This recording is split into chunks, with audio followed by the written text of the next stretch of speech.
브랜드 레디. 여러분 안녕하세요. 자, 오늘은 생활 속의 환경 쟁점이라는 단어를 나가볼 텐데요. 우리가 실제로 생활에서 겪고 있는 환경 문제라든지 이 환경 문제 중에서 찬성 측, 반대 측이 있는 환경 쟁점을 가지고 실제로 우리가 겪고 있는 사례들을 가지고 조금 학습을 해보도록 하겠습니다. 자, 최근의 환경 문제 중에 가장 많이 우리가 겪고 있는 것이 바로 미세먼지죠. 코로나로 인해서 조금 줄어들었다고는 하지만 이 미세먼지가 아직까지도 우리 생활에서 환경 문제가 되고 있습니다. 이런 환경 문제, 미세먼지의 원인으로는 일단 흙먼지가 날려온다는 거겠죠. 아니면 자동차 배기가스에서도 나오고요. 봄철 되면 꽃가루, 공장 매연, 아니면 화석 연료를 연소할 때, 석탄, 석유를 연소할 때, 태울 때 나오는 매연 같은 것들이 미세먼지의 원인이 되겠습니다. 이런 미세먼지가 우리 생활 속에 들어오게 되면 일단 호흡기 질환, 심혈관 질환, 치매 같은 뇌질환까지 일으킬 수가 있다고 합니다. 미세먼지가 매우 작은 먼지가 폐로 들어오거나 호흡기로 들어와서 이것들이 뇌까지 또 전달이 된다고 하네요. 그래서 여러 가지 인간에게 좋지 않은 질환을 생기게 한다라는 것. 그리고 반도체나 정밀 기기 같은 것들은 먼지가 들어가면 안 되는데 이 미세먼지 같은 것들이 반도체 아니면 정밀 기기를 만들어내는데 들어가면 불량이 당연히 나오게 되겠죠. 그래서 먼지가 없는 방진복을 입고 막 에어 샤워를 하고 들어가는 공장에서도 이런 미세먼지 때문에 불량률이 증가한다고 합니다. 또 미세먼지가 오면 시야가 가리니까 비행기나 여객선 운항에 차질이 생기기도 하겠죠.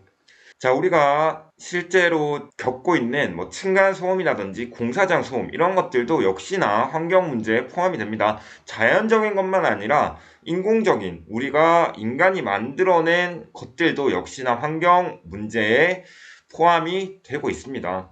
이런 소음 문제 원인 당연히 도시 면적이 확대되면서 나오는 소리들, 주거지나 공장 같은 데서 발생하는 소음들 이런 것들 당연히 공업시설이 증가하니까 공장이 많이 늘어나니까 나오는 거겠죠. 아니면 도로나 철로에서 나오는 소리들 이런 것들 역시나 다 소음 문제로 환경 문제에 포함이 되고 있습니다. 자, 어떤 것들이 있냐면 주거지역의 층간소음 아니면 공장 지역에서의 공업소음, 도로나 철로 등에서 발생하는 이런 교통소음 같은 것들이 다 환경 문제에 포함이 되고 있습니다. 이런 것들을 해결하기 위해서 최근에는 소음을 줄여주는 장비를 설치하고 있죠. 공장이나 공사장 같은 데서는 방음벽, 도로 같은 데도 철로 같은 데도 방음벽을 설치하고 있습니다. 진동 문제 역시나 환경 문제에 포함이 되는데 공장에 기계가 돌아간다거나 건설 장비가 옆에서 뚫는다던가 아니면 철로가 지나간다던가 교통기관이죠. 도로 같은 것들에 큰 차가 지나간다던가 이런 것들이 다 진동 문제로 역시나 환경 문제에 포함이 되고 있습니다. 자, 이런 것들 진동이 계속해서 오면 심리적으로 굉장히 불쾌하고 밤에 또 진동이 오면 수면 방해가 될 수 있고 업무 능률이 당연히 하락하겠죠. 또 진동이 계속 오면 건물이 훼손될 수가 있고 스트레스나 정서장애, 생리 기능이 저하되는 등의 영향이 있습니다. 자, 근데 이런 환경 문제 중에서도 환경 쟁점이라고 부르는 게 있습니다. 원인 해결 방안이 확실하지 않고 찬성, 반대 같이 의견이 갈리는 환경 문제들이 있습니다. 이런 것들을 우리가 환경 쟁점이라고 부르는데요. 우리가 실생활에서 볼 수 있는 환경 쟁점 같은 경우에는 GMO나 원자력 발전소 아니면 갯벌 간척 같은 것들이 있습니다. GMO는 유전자 변형 식품을 의미하죠. 그래서 유전자 일부를 변형해서 새로운 성질의 유전자를 지니도록 개발한 농산물을 GMO라고 부르고 있는데요. 우리들이 많이 먹는 것 중에는 콩, 옥수수, 감자 같은 것들이 있습니다. 원자력 발전소 같은 경우에는 이 원자핵이 붕괴할 때 생기는 열 에너지를 통해서 전기를 얻는 발전소죠. 그래서 이런 원자력 발전소 과연 좋은 것인가, 아니면 그 폐기물을 처리하는 게 너무 어렵고 위험하기 때문에 안 좋은 것인가 같은 것들이 찬반이 있는 찬반이 있는 환경 문제이기 때문에 이런 것들이 다 환경 쟁점이라고 불리고 있습니다. 갯벌 간척도 마찬가지인데요. 갯벌을 메워서 땅으로 만든 다음에 그것을 농사를 짓거나 아니면 공장을 만들거나 아니면 주거지역으로 사용하거나 이렇게 땅을 메워서 땅을 만든 다음에 그 땅을 사용하는 것을 갯벌 간척이라고 부르는데, 이 갯벌에서 나오는 갯벌이 가지고 있는 중요한 환경 장점들, 그런 것들을 포기하고 땅을 만들면 과연 좋은가, 이런 것들에 대해서 찬반 의견이 있는 것들을 환경 쟁점이라고 부르고 있습니다. 자, 갯벌 간척부터 한번 보도록 합시다. 자, 갯벌 간척의 의미는 아까 방금 전에 말을 했고, 이 찬성하는 측의 의견으로는 사용할 수 있는 땅이 많아진다는 것입니다. 안 그래도 우리나라에 땅이 별로 없는데, 평지가 별로 없죠. 사용할 수 있는 땅이 그렇게 많지 않은데 갯벌을 간척하며 사용할 수 있는 평지의 땅이 굉장히 많아집니다. 농업 용지로 사용해서 식량을 확보할 수도 있고요. 공업 용지로 사용하면 그 지역의 일자리가 증가를 할 수도 있겠죠. 그래서 지역 경제 발전에 도움이 될 수도 있다. 반대로 생태계에 굉장히 안 좋은 영향을 미친다는 점이 있습니다. 이 갯벌 같은 경우에는 환경 오염 물질을 정화해 주는데 굉장히 도움을 많이 주고 있습니다. 오염 물질들을 정화하는데 거의 최고라고 할 수 있을 정도로 이 갯벌이라는 것이 좋은 필터 작용을 해주고 있는데, 그런 갯벌을 밀고 땅을 만든다면 생태계의 오염 물질이 정화되기가 어렵다라는 것입니다. 또 공업용지로 이용해서 일자리가 증가한다고 하지만 그 지역에서 어업 활동을 하고 있는 어민들의 수입은 감소를 할 수 있겠죠. 환경오염 자정 능력도 떨어뜨리고요. 반대로 나오네요. 자, 그리고 이 갯벌을 간척해서 땅으로 만들게 되면 바닷물의 흐름이 바뀝니다. 바닷물의 흐름이 바뀌면서 자연재해가 더 심하게 발생할 수도 있고, 그래서 홍수가 더 심하게 발생할 수도 있고, 아니면 그 갯벌 주변에 있던 모래사장이 파괴되면서 우리가 갈 수 있는 모래사장, 우리가 갈 수 있는 해수욕장들도 줄어들게 될 수가 있습니다. 그럼 관광 수입도 줄어들게 되겠죠. 그래서 이런 것들이 갯벌 간척을 반대하는 사람들의 입장이 되겠습니다. 자, 다음으로는 GMO, 유전자 조작 식품이죠. 유전자 제조합 식품인데, 이런 것들 찬성하는 측면에서는 일단 식량 부족을 해결할 수가 있다라고 하는 겁니다. 콩, 옥수수, 감자 같이 식량 자원으로 쓰이는 것들, 유전자 재조합을 하면 병충해에 강하고 또 수확량을 늘릴 수 있게 유전자를 재조합해서 만들 수가 있죠. 그래서 그런 것들, 수확량을 늘리게 되면 식량 부족을 해결할 수가 있다. 또 병충해에 강하게 만들어서 농약 사용을 줄여서 오히려 환경에 도움이 된다라고 말을 하는 것들도 있고요. 적은 비용으로 생산을 할 수가 있다는 겁니다. 병충해에 강하고 농약을 치지 않으니까 농약값도 아낄 수 있고요.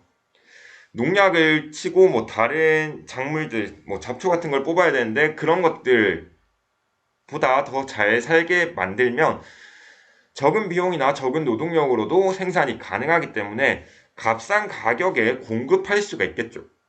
이렇게 공급된 식량들은 세계에 식량이 없어서, 돈이 없어서 밥을 못 먹는 지역에게 공급을 할 수 있다는 겁니다.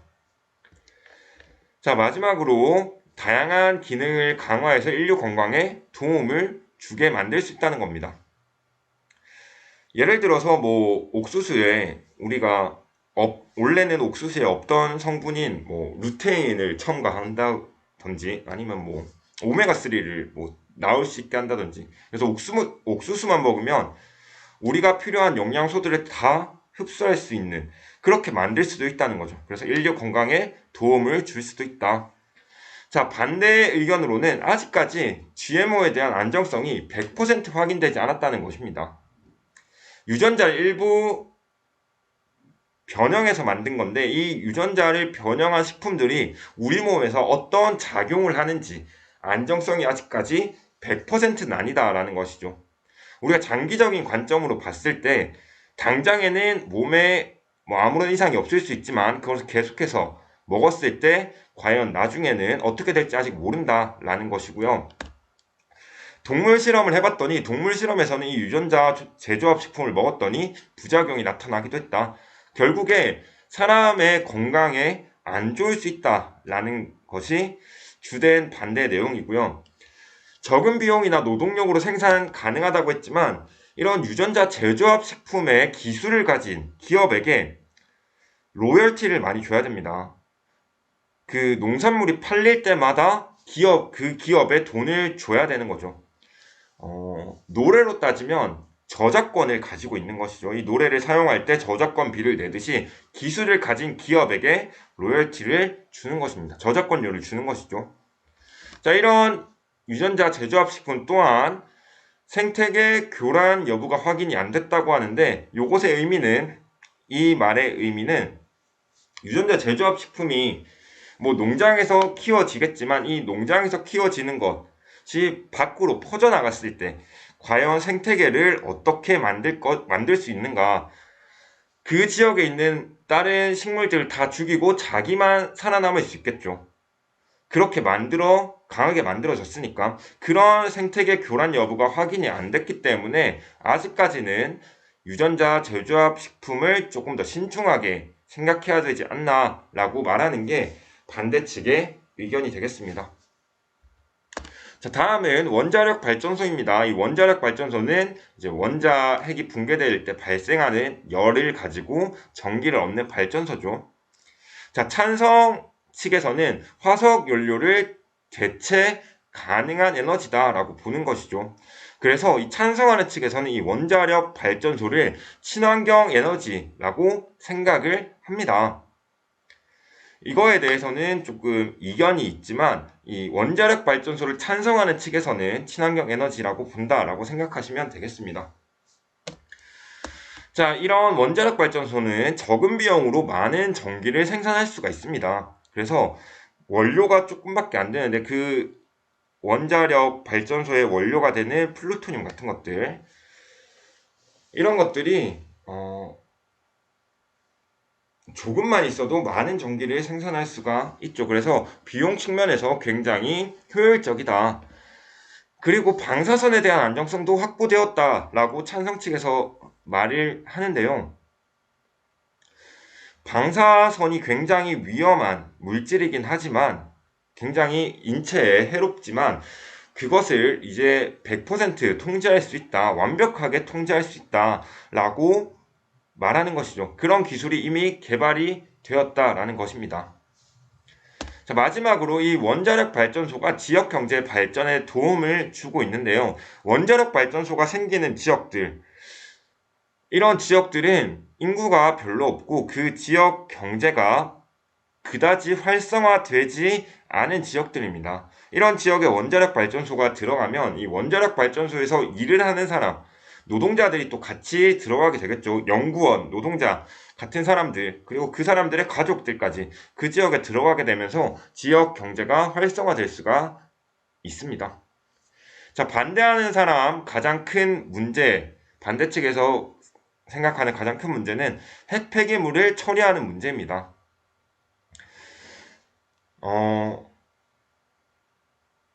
방사선에 대한 안정성이 확보되었다고 하지만 이게 100%는 아니라는 거죠.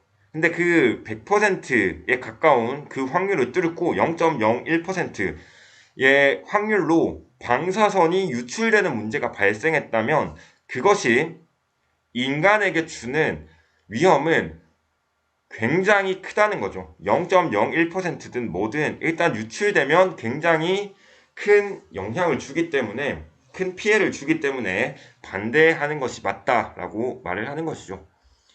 자, 적은 비용으로 많은 전기를 생산해야 되지만 이런